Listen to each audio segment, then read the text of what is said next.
Hi, I'm OMFG Really Nikki, and this video is something that's different. I've never done this before, but we're going to talk about 5 bad money habits. And before I get into that, I want to explain why I want to make this particular video, and there's a few other financial videos that I plan on making.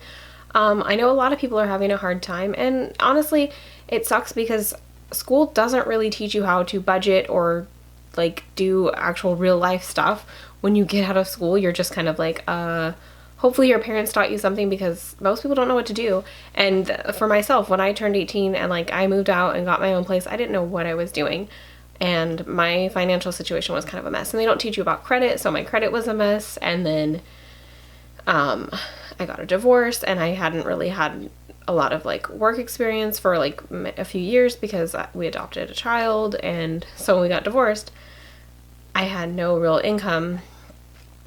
So I kind of had to figure some things out, and I was super poor for about a year. Like, I didn't really have anything. I lived in a little tiny studio apartment, and I had a truck, but I couldn't drive it because I couldn't afford the gas, because it was like 13 miles per gallon. And when you're super broke, like, I literally just walked everywhere. If I couldn't get there walking, I just didn't go.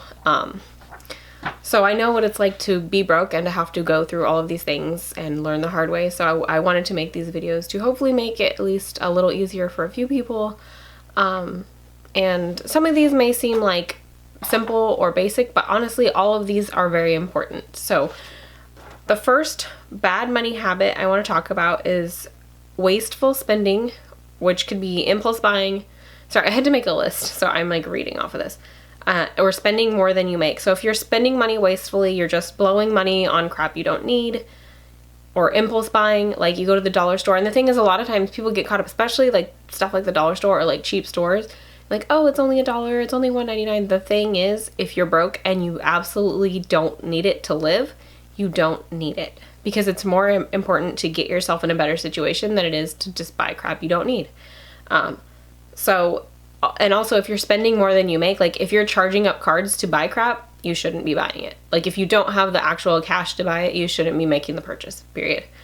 That one's a hard lesson to learn, but that one's definitely an important one. And you absolutely have to learn it if you want to change your financial situation.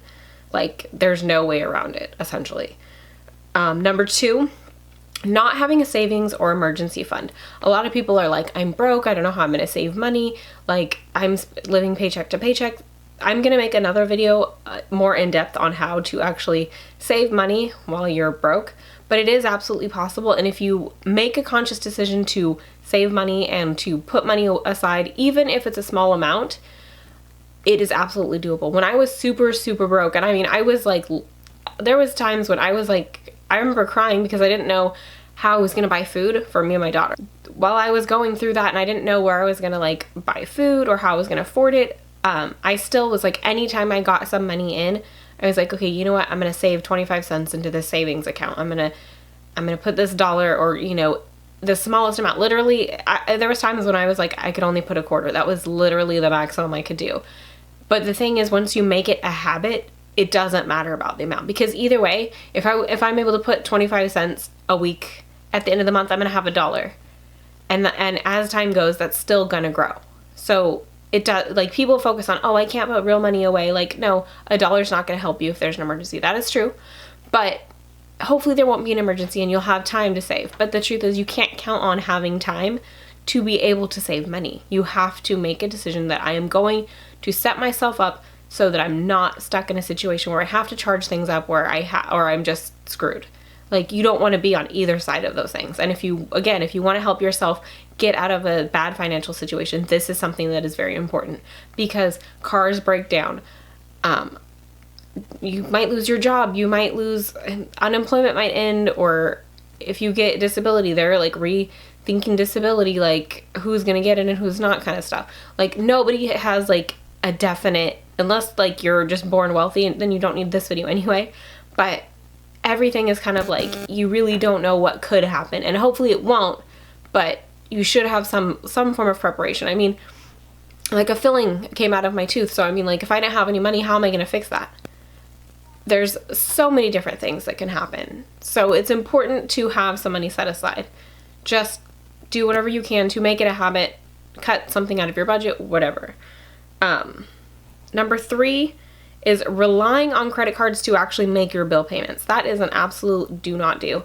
Like, you need to be working on a better way to pay your bills, first of all. The thing is, if you're buying stuff on your credit cards and you're paying bills with it, you shouldn't be doing that. Sometimes I do pay a bill with my credit card, but what I do is I pay my bill and then I'll wait a few days once it posts on my credit card, then I pay the credit card off, just because I'm gonna earn points for that purchase. So if you have a card that earns you points, then that makes sense. But you don't just let it sit there and build interest. You want to pay it off immediately. What I'm talking about is don't charge bills and then pay it the minimum every month and that's it. That's not going to help you. Number 4 is not paying off debt and only paying the minimum on monthly like debts. When you're paying the minimum, you're paying huge amounts of interest. When you break down the interest for credit cards, even like $20 sometimes could cost you $40. So the cost of owning something when you're using credit, it's nowhere near, like, you may get it on sale, but you end up paying more than retail because of how long it took you to pay it off and how much the interest is.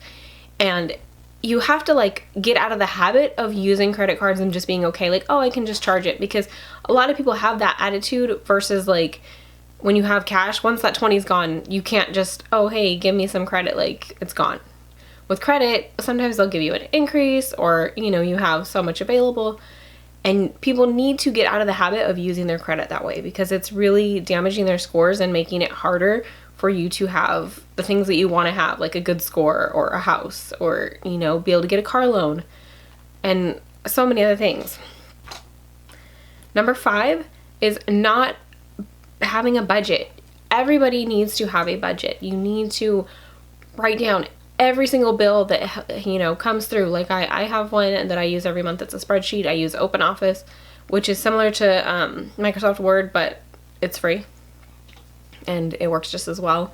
But I made a spreadsheet that shows, you know, okay, here's my rent, here's my utilities, my phone bill, my car insurance, and then I put the due dates, so I know what I need to pay, I know when it needs to be paid, and then like I'll like color code it so when it's paid, I turn it green, so I'm like, okay, I don't have to worry about them. Those ones are taken care of. So that way I can just go down the list of what needs to be paid and pay it. And then I have it in little sections. So it's like the super important stuff, which is, you know, your house payment, your car payment, your insurance, things like that. Those are like, you have to pay, absolutely. And then I put like my credit cards in like a separate little category. And then below that is like subscriptions and random stuff. And then it's actually only a 5-part video, or a list of 5, but I have a bonus item. Is one of the biggest things with all of this when you're trying to get out of debt and you're trying to fix your money situation is you cannot make excuses. And a lot of times people will be like, oh, I don't make enough money, I can't save money, I can't do this, I can only afford to pay the minimum. If you can only afford to pay the minimum on your credit card, don't use your credit card anymore. Stop using it. Like, you cannot think of it as available money. You cannot think of it as, you know, oh, I can just keep charging it back up. Because when you have that mentality, you're just kind of, it's like continually digging your own grave. You're never going to get anywhere. You're just kind of like spinning in circles, and it's not helping you. And it's essentially really hurting you. It could be damaging your credit score, and it's probably you're going over your utilization that you should be, which I'm going to go over that in another video too. We're going to talk about like actual credit and like things like that, how to fix your credit. There's a lot of, like, I've made a list of things I want to actually talk about, and if there's any financial things that you're interested in and you want to talk about, definitely leave me a comment, because I'd like to know what people are actually curious about or interested in, because a lot of people don't really know how to manage money. And I'm not saying that like, oh, everybody's stupid. It's just, we're honestly, especially for people in America, we are not taught how to handle money at all. Like, nobody out of high school knows how to write a check. They don't know how to open a bank account. They don't know how to like do credit or credit cards or buying a house. I mean, absolutely the information is out there and you can learn, but most people have no idea. And like, a lot of it seems very like intimidating. You're like, where do I start? What do I do? And so a lot of times people just don't do anything. But I wanted to make these particular videos to actually help people to be able to do something about their situation, or to at least be educated and know a little bit more about what they need to do to have better money habits, a better relationship with money, have better credit, and be able to get certain things that they want out of life, whether it's a car or a house, or even just having a nice savings, or like a retirement, whatever it is. I would like to see people be able to have those things. And I know a lot of people, like the way that the economy is and people are so broke, that's absolutely true. So it's like, you have to try extra hard and to be hyper aware of your situation and know where you can do certain things and what you can do. Nobody's gonna snap their fingers and just be a millionaire or make all of this money. That's not gonna happen. And I think some people are just like, almost like waiting for that to happen, and that's not realistic. You have to be proactive and actively doing something for yourself to improve this. And so I hope that these 5 things will at least be a few stepping stones on the way to having a better relationship with money for everyone. And I'm not perfect with money. I still have my struggles and stuff, and I'm still learning, but I have gotten a lot better, and I've made it an absolute habit for me to save money to where I won't touch my savings for anything. Like, I absolutely hate to. Last year, my air conditioner broke down, and it took a week before I was like, I really needed it. Plus, I had like a new baby, and I was still like healing. So I was just like, okay, yeah, I have to pay for this. It just sucks spending that much money.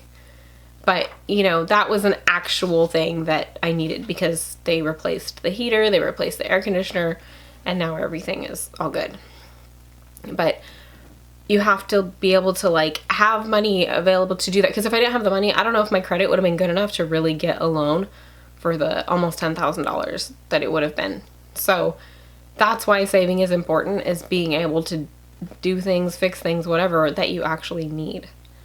Thank you guys for watching. I hope this video is actually helpful. And like I said, if you found this video helpful, please like the video and also leave a comment so I know what to talk about next.